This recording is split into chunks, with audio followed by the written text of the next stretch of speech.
Welcome to this session.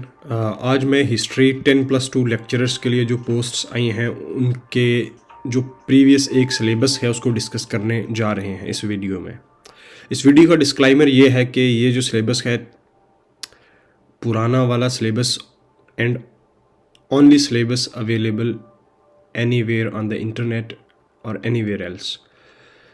ये इसका disclaimer है और ये बहुत पुराना सिलेबस है, ये अप टू डेट सिलेबस नहीं है, ऑलमोस्ट 20 साल पुराना सिलेबस है। और बहुत सारे यूट्यूबर्स इस सिलेबस के बेसिस पे लोगों को ये बताने की कोशिश कर रहे हैं कि ये सिलेबस आने के चांसेस हैं, लेकिन इस सिलेबस के रिपीट होने के चांसेस मेरी नज़र में बहुत मिनिमम है। उसका रीज़न ये है कि आप देखें यहाँ पे आउटडेटेड सिलेबस के बेसिस पे जेकेपीएससी कभी भी एग्ज़ाम्स के लिए क्वेश्चन पेपर सेट नहीं करेगी।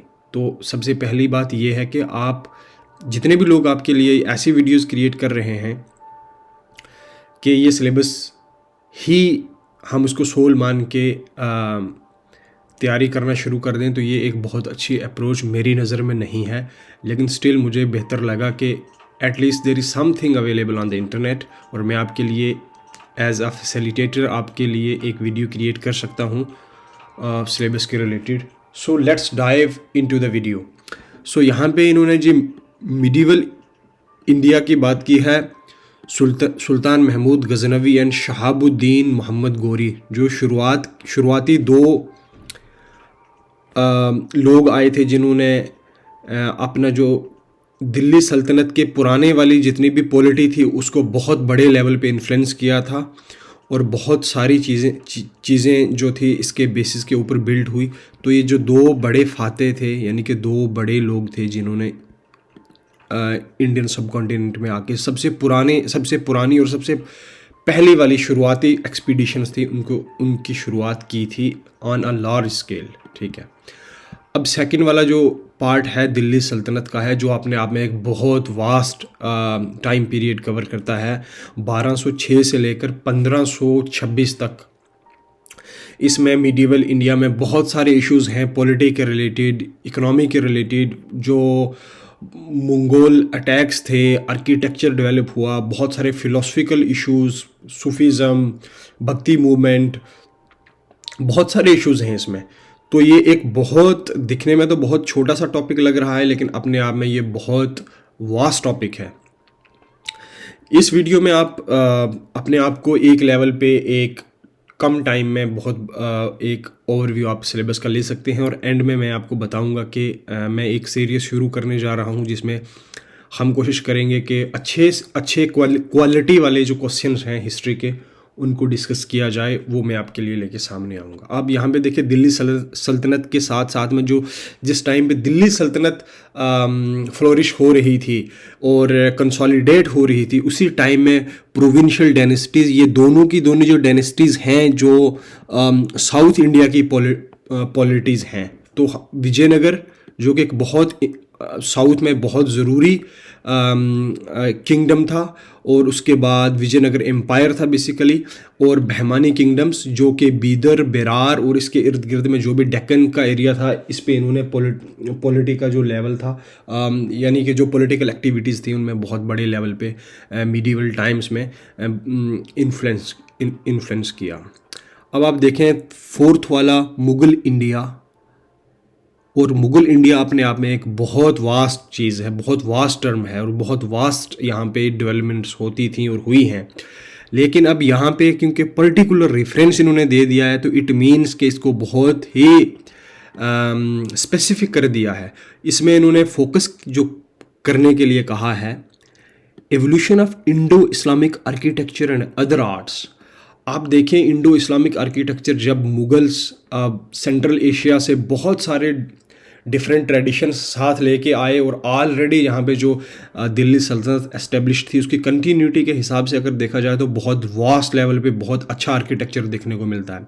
ये ज़रूरी इसलिए हो जाता है, किसी भी एम्पायर या पॉलिटिकल जो एंटिटी है या पॉलिटिकल जो भी एक एम्पायर है बेसिकली, उसको अगर आपने देखना हो, जानना हो, तो जो आर्किटेक्चर है वो इसका एक एक्सप्रेशन होता है। जो वहाँ उस टाइम में जो आर्ट्स हैं, इट मीन्स कि वहाँ पे बहुत बड़े लेवल पे इकोनॉमिक स्टेबिलिटी है, तभी ऐसी चीज़ों में इन्वेस्ट कर सकते हैं। जैसे कि आप देखें कि दिल्ली सल्तनत के कुछ रूलर्स जो थे वो कंसोलिडेशन पे यकीन करते थे, लेकिन कुछ रूलर्स जो थे वो एक्सपीडिशंस पे यकीन करते थे, बहुत वास्ट एरियाज़ पे जाके। यानी कि जब फ्लरिश हो रहा है कोई एम्पायर तो तभी ऐसी evolution of Indo Islamic architecture या आर्ट्स का इन्होंने इसीलिए डाला है, ताकि यानी कि आप इसको स्पेसिफिक कर सकें और इसको समझ सकें। और इसमें फिर आप आर्ट्स के अंदर जैसे जहांगीर के टाइम में पेंटिंग्स और शाहजहां के टाइम में बहुत अच्छी अच्छी बिल्डिंग्स और आर्किटेक्चर जो डेवलप हुआ, खासकर जैसे शाहजहानाबाद जो आगरा से कैपिटल सिटी को शिफ्ट किया गया, उसमें अगर आप देखें तो बहुत स्पेसिफिक ये है और बहुत इंटरेस्टिंग भी हो जाता है ये पढ़ने के लिए। तो ये हमारा फोर्थ वाला जो पॉइंट है हमने ऑलमोस्ट यहाँ पे डिस्कस कर लिया है। Okay, now let's move on to fifth जो पॉइंट है वहाँ पे, rise of Marathas. Rise of Marathas, अब मुग़ल एम्पायर के बाद बहुत सारी डिफरेंट पॉलिटीज़ सामने आई थी, लेकिन उनमें से एक पावर जो औरंगज़ेब की डेथ 1707 में होती है, लेकिन उसी टाइम पे मराठा का जो इन्फ्लुएंस है वो बढ़ना शुरू हो जाता है। ख़ासकर यहाँ पे जो शिवाजी का टाइम पीरियड है वो पॉलिटिकली बहुत ज़रूरी हो जाता है। तो मराठास को भी हम दो में डिवाइड कर सकते हैं। बाद वाला जो टाइम है वो डिफरेंट पेशवाज का है, लेकिन उसके पहले जो मराठा एम्पायर था वो डिफरेंट तरीके से काम करता था। लेकिन ज़रूरी यहाँ पे ये हो जाता है कि मराठा जो टाइम, जो मराठा स्टेट थी या मराठा जो एम्पायर, जिसे हम एम्पायर तो वो नहीं बिल्ड हो सका बड़े लेवल पे, लेकिन जो मराठा रूल था, जो मराठा पावर थी, वो शिवाजी के हिसाब से ही हमने इसको स्टडी करना है, शिवाजी पे ही फोकस है। ओके, एंड और ये जो मराठास थे ये इसलिए ज़रूरी हो जाते हैं, जो एक ट्रांजिशन था मिडीवल इंडिया से जो मॉडर्न इंडिया, यानी कि ब्रिटिशर्स यहाँ पे आए और डिफरेंट अदर यूरोपियंस आए, तो इसलिए ये ज़रूरी हो जाता है समझने के लिए कि पॉलिटिकल कंटिन्यूटीज़ और चेंजेस किस तरीके से ऑपरेट करती हैं। उसके बाद sultans of Mysore with particular reference to Tipu Sultan. Tipu Sultan का टाइम पीरियड इसलिए ज़रूरी है हिस्ट्री में क्योंकि मिलिट्री ट्रेनिंग, और क्योंकि फ्रेंच और जो ब्रिटिशर्स थे उनके दरमियान वर्ल्ड लेवल पे जो पॉलिटिकल उनके कन्फ्रंट्रेशंस थे, वो अगर उसका आप मैसूर को, और जो मैसूर में जो टीपू सुल्तान थे, जो उनकी इंटरेक्शन होती थी, वो कहीं ना कहीं उस पॉलिटिक्स जो ब्रॉडर फ्रेंच और ब्रिटिश पॉलिटिक्स थी उसके अंदर ही कहीं ना कहीं ये चीज़ें ऑपरेट कर रही थी। इसलिए टीपू सुल्तान का यहाँ पे हमने मैसूर को स्टडी करना बहुत ज़रूरी हो जाता है, क्योंकि न्यूली जो पावर्स थी, पॉलिटिकल पावर्स, और वो क्योंकि वो एम्पायर बिल्ड करेंगे और किस तरीके से एग्जिस्टिंग जो पॉलिटीज़ थी और एग्जिस्टिंग जो पावर्स थे उनको किस तरीके से उन्होंने डील किया और सब्जुगेट किया। तो बहुत सारी इसमें ट्रीटीज़ आती हैं, जैसे श्रीरंगापट्टनम की ट्रीटी है, बहुत सारी ट्रीटीज़, उन पे हम फोकस कर सकते हैं। ओके, एंड फिर यहाँ पे इन्होंने आई थिंक मिडीवल के बाद यहाँ पे मॉडर्न होना चाहिए था, तो JKPSC वाले कभी कभी ना थोड़े से अपनी ऐश में होते हैं, तो खैर दैट्स अनदर थिंग। तो शुरुआत में यहाँ पे आप देखें, अब यहाँ पे मैसूर से, जैसे मैंने आपको कहा, और ख़ासकर शिवाजी और मराठा से डायरेक्ट जो फोकस है वो यूरोपियन जो कॉमर्स थी, यानी कि ईस्ट इंडिया कंपनी जो थी, किस तरीके से वो थ्रू कॉमर्स यहाँ पे ऑपरेट करती है और कंसोलिडेशन हो जाता है इनका, जिसमें एक वास्ट टाइम आता है 1857 से के बाद तो बहुत डिफरेंट लेवल पे वो पॉलिटिकली और डायरेक्ट रूल एक किस्म से यानी कि शुरू हो जाता है 1857 रिवॉल्ट के बाद। लेकिन उसके पहले इसमें जो ज़रूरी चीज़ है वो ये है कि कुछ बैटल्स हैं, जैसे प्लासी की बैटल है, बक्सर की बैटल है, और उसके बाद ख़ासकर कॉमर्स में जो 3 ख़ास जो सिटीज़ थे, जैसे जिसको हम कहते हैं बॉम्बे, कलकत्ता और मद्रास, कैसे ये डेवलप होती हैं। और इसके लिए आप जो नई NCERT है मॉडर्न इंडिया की, आप उसको रेफ़र कर सकते हैं। उसमें अच्छे लेवल पे दिया, क्योंकि ये 10+2 के लेवल का एग्ज़ाम है, तो आप ये एक्सपेक्ट कर सकते हैं कि क्वेश्चंस कहीं ना कहीं वहीं से ही निकल के सामने आ सकते हैं। ओके।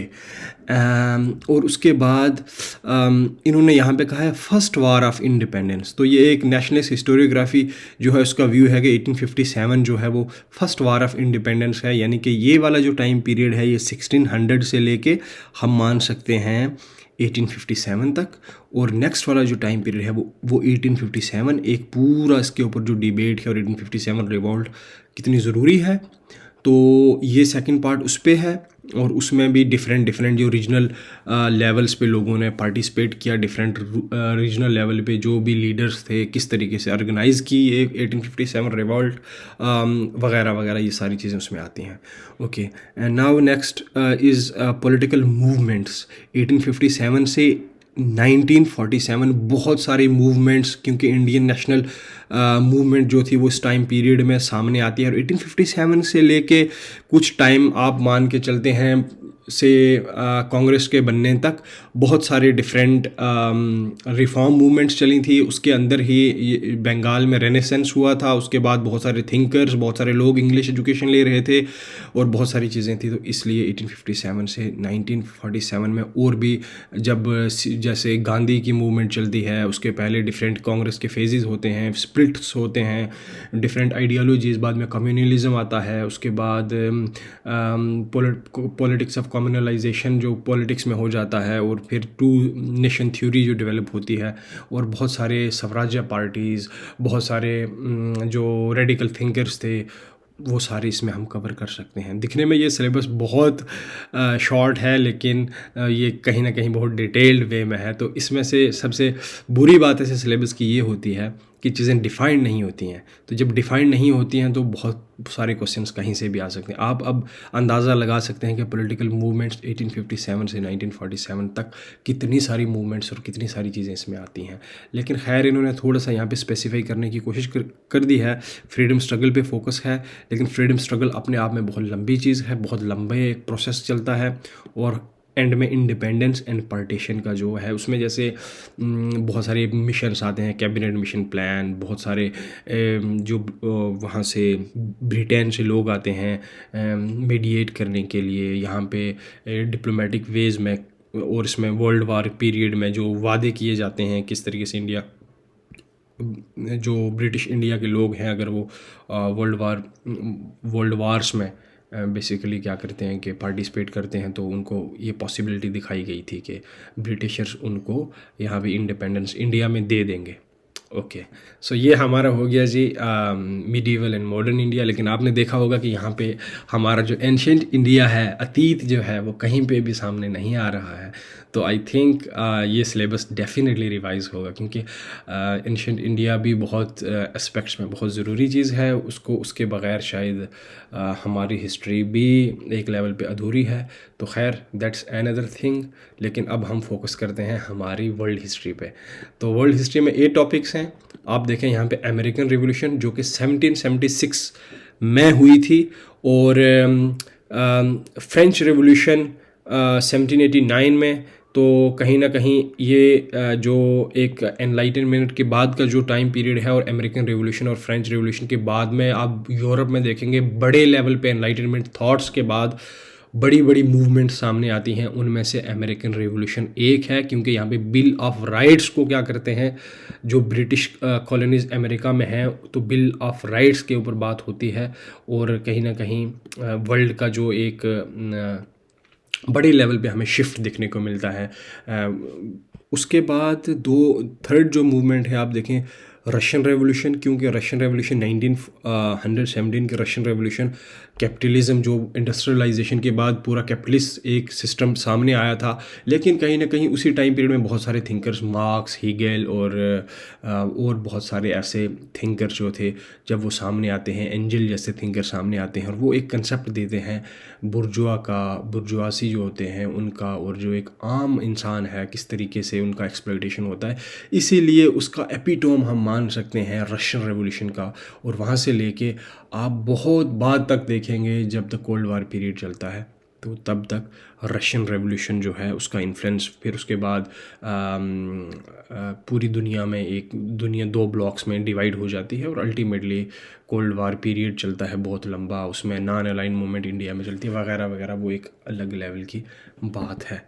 ओके, सो रशियन रेवोल्यूशन 1917। तो अगर मैं रशियन रेवोल्यूशन कहता हूँ, इट मीन्स कि आपको जो पुराने चीज़ें हैं ना, रशियन रेवोल्यूशन तो एक रेवोल्यूशन क्या होता है, अचानक से कोई चीज़ हो जाना, लेकिन रशियन रेवोल्यूशन जब हुई 1917 में, उसके पहले का जितना भी टाइम पीरियड था उसके ऊपर हमें फोकस करना चाहिए और समझना चाहिए कि रशियन रेवोल्यूशन क्यों हुई। जब हमें ये पता चलेगा कि क्यों हुई, इसके आइडियोलॉजिकल बेसिस क्या थे, किस तरीके से प्राइवेट प्रॉपर्टी के ख़िलाफ़ लोग गए थे, किस तरीके से रशिया में जो ज़ार का जो एक इंस्टीट्यूशन था उसको किस तरीके से लोगों ने जो बोल्शिक जो लोग थे, पार्टी बेसिकली थी, उन्होंने उनको अंडरमाइन किया और उनको, जिसको बोलते हैं nip the evil in the bud, जिस तरीके से एक हम फ्रेज़ यूज़ करते हैं कि जड़ से ही उनको उखाड़ दिया। ओके, सो उसके बाद आप देखेंगे कि नाज़िज़्म और फाशिज़्म जो जर्मनी में ख़ासकर सामने आता है और इटली में सामने आता है, मुसोलिनी और जो हिटलर हैं, ये किस तरीके से नाज़िज़्म और फाशिज़्म एज़ आ आइडियालॉजी, बहुत सारे यूट्यूब पे वीडियोस अवेलेबल हैं, आप इस पे देखें। लेकिन वीडियोस के देखने के साथ हम लोग जो हैं वो सबसे बड़ी गलती ये करते हैं कि हम उसके क्वेश्चंस के ऊपर प्रैक्टिस नहीं करते हैं। तो मेरी सजेशन यहाँ पे ये रही, आप कोई भी टॉपिक पढ़ें, किसी से भी पढ़ें, किसी भी यूट्यूब चैनल से पढ़ें, कहीं से भी पढ़ें और बुक से पढ़ें, जहाँ से भी आप पढ़ें, लेकिन उसके बाद जो ज़रूरी चीज़ हो जाती है वो ये है कि आप वहाँ पे MCQs बहुत सारे प्रैक्टिस करें। आप JKPSC के जितने भी एग्ज़ाम्स JKPSC कंडक्ट करती है, या सेट के एग्ज़ाम हैं, नेट के एग्ज़ाम्स हैं, आप ऐसे क्वेश्चंस को प्रैक्टिस करेंगे और टॉपिक के हिसाब से आप देखेंगे तो आपको एक क्वेश्चन सब्जेक्टिविटी के साथ साथ आपका जो ऑब्जेक्टिव माइंड है वो भी कहीं ना कहीं काम करना शुरू कर देगा। तो मेरा डिटेल वीडियो बनाने का ये मतलब है कि मैं at the same time I am talking about the syllabus, but side by side में आपको कुछ कुछ चीज़ें पॉइंट्स जो ज़रूरी मुझे लगते हैं मैं उनके ऊपर डिस्कस कर रहा हूँ। मुझे पता है कि अगर मैं एक सिरे से लेके दूसरे सिरे तक इस सिलेबस को एक सफ़े को पढ़ दूँ, लेकिन ये इतनी पॉसिबिलिटी, इतनी आसानी नहीं होती है। If I am making a video it should be very very qualitative, ताकि आपको उसमें से कुछ चीज़ें समझने को भी मिलें। सिर्फ मैं सिलेबस को डिस्कस करके निकल जाऊँ तो मेरा मकसद ये नहीं, कतन मेरा मकसद ये नहीं है कि मैं एक वीडियो क्रिएट करूँ और आप उस वीडियो को देखें और मुझे कोई व्यूज़ वगैरह के लिए है। लेकिन I think I am facilitating, मुझे सबसे खुशी की बात यह है कि मैं आप सबके सामने ये वीडियो सामने लेके आ रहा हूँ, एंड आई थिंक ये एक क्वालिटी वाली वीडियो ही होगी। और उसके बाद आप देखेंगे कि वर्ल्ड वार 1 होता है, वर्ल्ड वार 1 और वर्ल्ड वार 2। तो देखें, यहाँ पे वर्ल्ड वार 1 है, यहाँ पे वर्ल्ड वार 2 है, लेकिन अगर आप यहाँ पे देखेंगे ना, तो जो जैसे ये इंडिया में जो पॉलिटिकल मूवमेंट्स हैं, तो आप हमेशा जब वर्ल्ड हिस्ट्री पढ़ रहे होते हैं तो आप उसके साइड बाय साइड पैरेलली ये सोच सकते हैं कि तब इंडिया में क्या चल रहा था, 1776 में अमेरिकन रेवोल्यूशन होता है तो 1776 में इंडिया में क्या चल रहा था। फ्रेंच रेवोल्यूशन 1789 में होता है, तो आप उसके बारे में सोच सकते हैं। पैरेलली हमारा माइंड जो है वो इसी तरीके से काम करता है, तो फिर आपको ना बहुत अच्छे लेवल पे वर्ल्ड के साथ साथ इंडिया में जो चीज़ें चल रही थी तो साइड बाय साइड अच्छी आपकी अंडरस्टैंडिंग डेवलप हो सकती है। जैसे 1907 है, तो 1907 में जब अमेरिकन रिवॉल्यूशन होती है, तो 1907 की अमेरिकन रिवॉल्यूशन में जो इंडियन बहुत सारे लोग थे, इंडियन बहुत सारे लेफ्टिस्ट एक मूवमेंट इंडिया में पूरे बड़े लेवल पे चली थी, जो कि बहुत रेडिकल काइंड ऑफ मूवमेंट थी। तो आप उसके बारे में सोच सकते हैं। अगर आप ये पढ़ रहे हैं तो एटलीस्ट आइडियोलॉजिकल बेसिस पे आपकी अंडरस्टैंडिंग अच्छी डेवलप हो सकती है। Okay, world war 1 and world war 2, ये इसके लिए आप ये कर सकते हैं कि वर्ल्ड वार 1 और वर्ल्ड वार 2 के लिए कुछ चैनल्स में आपको 1-2 सजेस्ट कर सकता हूँ। जिस तरीके से आप खान एकेडमी एक चैनल है जो कि अमेरिकन कुछ एजुकेटर्स हैं, वो अच्छी वीडियोज़ इन पे बनाते हैं, तो बहुत प्रिसाइज होती हैं, लेकिन साइड बाय साइड आप इसके लिए प्रैक्टिस भी करना आपके लिए बहुत ज़रूरी है। ओके, सो वर्ल्ड वार 1 हो गया हमारा एंड वर्ल्ड वार 2 हो गया, और वर्ल्ड वार 2 के साथ ही हम जो वर्ल्ड वार 1 और वर्ल्ड वार 2 को समझते हुए ही जो नाज़िज़्म और फाशिज़्म जो यहाँ पे जर्मनी में और इटली में जो डेवलप हुआ था, तो इसको समझना हमारे लिए बहुत ज़रूरी हो जाता है।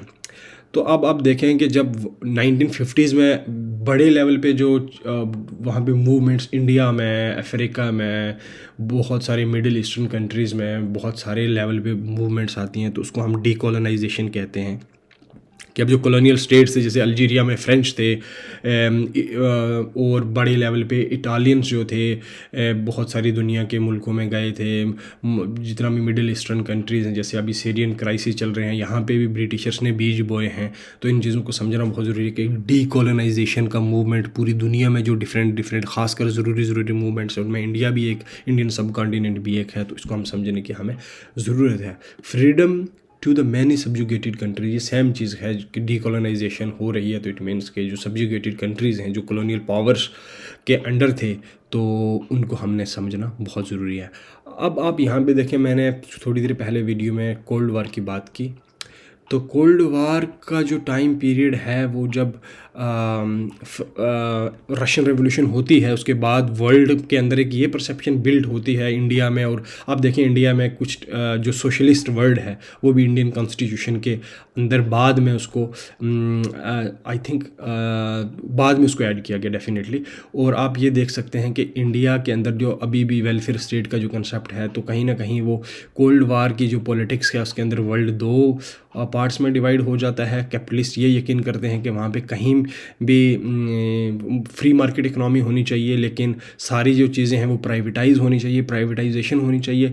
लेकिन जो रशियन वाली साइड थी वो ये बिलीव करते थे, यानी कि जो कैपिटलिज्म के ख़िलाफ़ जो चीज़ थी वो उस चीज़ पे बिलीव करते थे कि सोशलिज्म वाले लोग वो ये चीज़ इस चीज़ पे बिलीव करते थे कि फ्री मार्केट इकनॉमी नहीं होनी चाहिए, लेकिन सारे के सारे जो एक वेलफेयर स्टेट होनी चाहिए, जो कि जितने भी इदारे हैं वो भी इस तरीके से ऑपरेट करें कि जो लोग हैं, लोगों के अंदर एक वेलफेयर स्टेट के थ्रू ही काम करना चाहिए और प्राइवेट प्रॉपर्टी नहीं होनी चाहिए, क्योंकि it's a form of exploitation जो कि कुछ इंडिविजुअल्स को बहुत बड़े लेवल पे फैसिलिटेट करता है। तो कोल्ड वार की रूट्स भी आइडियोलॉजिकल बेसिस में ही हैं। लेकिन अब आप देखेंगे कि कोल्ड वार एंड होता है यूएसएसआर जब कमज़ोर होता है 1989 में, जब अफ़गानिस्तान में यूएसएसआर ऑपरेट कर रहा होता है। तो आप देख सकते हैं वहाँ पे वो हार जाते हैं और बहुत सारे बड़े लेवल पे वहाँ पे अमेरिकन मशीनरी जो है वो मतलब वार के लिए डिप्लॉय होती है। और उसके बाद वहाँ पे सिर्फ यूएसए ही एक सोल एक बड़े लेवल पे पावरफुल एंटिटी सामने आता है। तो यानी कि फिर से दुनिया यूनिपोलर वर्ल्ड की तरफ, बाईपोलर से यूनिपोलैरिटी की तरफ जाती है। Okay, and now next move on to history of J and K. तो ये बहुत देखें यहाँ पे इन्होंने इंटरेस्टिंगली एंशिएंट पे बात की है। तो rise and spread of Buddhism, और उसके बाद शैविज़म आता है वहाँ पे, कश्मीरी शैविज़म खासकर, और वैश्विनिज़म और इस्लाम। तो यानी कि यहाँ पे ये चार रिलीजन के स्प्रेड के ऊपर था। जैसे बुद्धिस्ट, एक बुद्धिस्ट काउंसिल कौन सी है आप कमेंट में बताएं अगर आप देख रहे हैं वीडियो यहाँ तक। तो बुद्धिस्ट काउंसिल जो थी वो एक कश्मीर में होती है। तो आप बताएं कि कश्मीर में बुद्धिस्ट काउंसिल कौन सी काउंसिल हुई थी और कौन उसको हेड कर रहा था। और उसके बाद शैविज़म, कश्मीरी शैविज़म बहुत डिफरेंट है, यानी कि जो जिस तरीके से ये ऑपरेट करता है बुद्धिज़्म से। और इंस्टीट्यूशन नागाज़ जैसे हैं, नागाज़ और बहुत सारे डिफरेंट डायनेस्टीज़ के बाद आती है। अल्टीमेटली फिर इस्लाम आता है और इस्लाम का स्प्रेड जम्मू कश्मीर में होता है through Sufism and other trading people, जो ट्रेड करने के लिए आते हैं, ट्रेडर्स ना trading people. Okay, Kashmir under Mughals. तो सबसे पहले बहुत सारी अटैम्प्ट्स करते हैं मुगल्स, खासकर मुसेरे भाई जो बाबर के हैं वो कोशिश करते हैं, दोगलत साहब। तो फिर उसके बाद अल्टीमेटली 1586 में, I think if I am not wrong, जो फोर्सेस हैं मुग़ल बादशाह अकबर साहब की वो वहाँ पे आती हैं। और उसके बाद फिर जहांगीर के टाइम पे उसके बाद जहांगीरनामा में आप बहुत सारी डिटेल्स देख सकते हैं इसके बारे में, लेकिन आपको उतना डीप जाने की ज़रूरत नहीं है। लेकिन उसकी खैर मुग़ल्स के अंदर एंड में फिर मुग़ल्स की जब पावर, मुग़ल एम्पायर डिक्लाइन होता है इंडिया में, तो अल्टीमेटली कश्मीर से भी वो विड्रॉ करते हैं। लेकिन शुरुआत में वो कश्मीर को काबुल के साथ ही मिला के एज अ सूबा ट्रीट करते हैं, लेकिन बाद में कश्मीर को इंडिपेंडेंट एक पूरा सूबा बना देते हैं। और ख़ासकर जहांगीर ने इस पे बहुत ज़्यादा फोकस किया था। आप देखें यहाँ पे बहुत सारे बाग जो हैं वो डेवलप किए थे कश्मीर की खूबसूरती की वजह से। और इंटरेस्टिंगली एक आपको इंटरेस्टिंग बात बताता हूँ जहांगीरनामा में जो मैंने पढ़ी, वो ये थी कि जो बादशाह जहांगीर था उसको ये फ़ील होता था कि जब काबुल और लाहौर और दिल्ली की गर्मी उसे परेशान करती थी, तो वो ऐसा इमेजिन करता था कि उसका जो जिस्म है वो ऐसे लगता है कि जैसे तंदूर की भट्टी में उसको डाल दिया गया है, और कश्मीर की ही जो खूबसूरती है और जो अच्छा मौसम है वो उसके लिए आसाइश और आराम देता है। तो इसलिए आप देखेंगे बहुत बड़े लेवल पे बहुत बार यहाँ पे मुग़ल बादशाह जहांगीर यहाँ पे आता है, और अल्टीमेटली चिंगस जो जगह है वहाँ पे उसकी जो इंटेस्टाइन्स हैं उनको वहाँ पे दफना दिया जाता है ताकि वार ऑफ सक्सेशन ना हो। तो वो एक यानी कि हम समझ सकते हैं कि किस तरीके से मुगल्स को कश्मीर से बहुत ज़्यादा लगाव था, और अल्टीमेटली उसकी वहाँ पे डेथ होती है। तो ये जो चिंगस के साथ में जो एक फोर्ट है, अगर बहुत सारे लोगों को पता है, अगर नहीं है तो चिंगुन जो वर्ड है उसका मतलब फ़ारसी में इंटेस्टाइन होता है, आंत जिसको बोलते हैं या आंतड़ियाँ बोलते हैं हम अपनी लोकल लैंग्वेज में। फिर उसके बाद अफ़गान्स आते हैं, और अफ़गान्स के बाद जो ट्रांजिशन होता है, अफ़गान्स वहाँ पे रूल करते हैं अल्टीमेटली लाहौर दरबार वहाँ पे, यानी कि सिख्स जो हैं सिख आते हैं, और अल्टीमेटली फिर उसके बाद डोगरास, तो डोगरास आते हैं वहाँ पे। तो अब डोगरास वहाँ पे रूल कर रहे होते हैं, ट्रीटीज़ डिफरेंट ट्रीटीज़ साइन होती हैं। यहाँ पे ट्रीटीज़ बहुत ज़रूरी हैं। यहाँ पे आप कोई भी जब मॉडर्न पीरियड पढ़ रहे होते हैं तो ट्रीटीज़, एक जंग होगी, एक आपस में दो पावर्स क्लैश करेंगे, एंड में ट्रीटी, तो ट्रीटी बहुत ज़रूरी है याद रखनी। जैसे लाहौर की, अमृतसर की ट्रीटीज़ हैं वो याद रखना ज़रूरी हैं। और इसी तरीके से फिर ब्रिटिशर्स के साथ जब इनका पाला पड़ता है तो फिर अल्टीमेटली डोगराज जो रूल है यहाँ पे रेजिडेंट्स को भेज देते हैं। ब्रिटिश का इन्फ्लुएंस यहाँ पे होता है। ब्रिटिशर्स ने ही डोगराज को जम्मू कश्मीर को बेचा था। जो एंग्लो सिख वार हुई थी, तो जब उनके पास पैसे नहीं थे सिख एम्पायर के पास, अल्टीमेटली उन्होंने फिर कश्मीर के जो डोगराज थे उन्होंने 49 लाख दिए। तो फेमस स्टोरी, उसके बाद कश्मीर के बहुत सारे लोगों को और बहुत सारी चीज़ों को बेच दिया गया। खैर, फिर यहाँ पे फ्रीडम स्ट्रगल इन कश्मीर, यहाँ पे 1931 से लेके, बल्कि उससे पहले ही बहुत सारी जो रीडिंग रूम पार्टी बनती है उसमें बहुत बड़े लेवल पे यहाँ पे हमें पॉलिटिकल जो कॉन्शियसनेस है वो देखने को मिलती है। और उसके बाद पीपल्स एडमिनिस्ट्रेशन किस तरीके से डेवलप होती है, और फ्रीडम स्ट्रगल इन कश्मीर के ऊपर यहाँ पे फोकस है, एंड पीपल्स एडमिनिस्ट्रेशन। और उसके बाद जो ज़रूरी चीज़ है वो ये सोशो इकोनॉमिक, ये क्या वर्ड है, amelioration, okay, with particular reference on education. तो यहाँ पे जी सोशो इकोनॉमिक जो कंडीशंस हैं उन पे फोकस है, लेकिन उसके साथ में जो पर्टिकुलर फोकस है वो एजुकेशन भी है, किस तरीके से कश्मीर में एजुकेशन जो है वो डेवलप हुई है। बहुत पुराना सिलेबस है, लेकिन मैंने आपको एक डिटेल वीडियो में इसके बारे में बताया। और नेक्स्ट वीडियो होपफुली MCQs की होगी, जो डिफरेंट यूनिवर्सिटीज़, नेट, सेट, ऐसे क्वेश्चन हैं मैं उनको डिस्कस करूँगा। आई होप ये वीडियो आपके लिए इन्फॉर्मेटिव है। लेकिन कोई भी जो लोग चैनल्स पे ये बात करते हैं कि ये सिलेबस ही आएगा, ऐसी कोई बात ज़रूरी नहीं है। आई थिंक कि ये 20 साल पुराना 2006 का सिलेबस है, अभी 2025 आने वाला है, तो एटलीस्ट 19 साल या इसको होने वाले 19 साल। तो कहीं ना कहीं आप देख सकते हैं सिलेबस, क्योंकि इसको कहीं ना कहीं वो रेफ़र करेंगे, लेकिन ज़रूरी नहीं है कि इसको कॉपी पेस्ट कर दें। तो आई होप कि आपको ये वीडियो इन्फॉर्मेटिव लगी, एंड अगर आपको अच्छी लगी तो प्लीज़ कमेंट में आप इस चीज़ का इजहार कीजिए। Thank you so much for being here.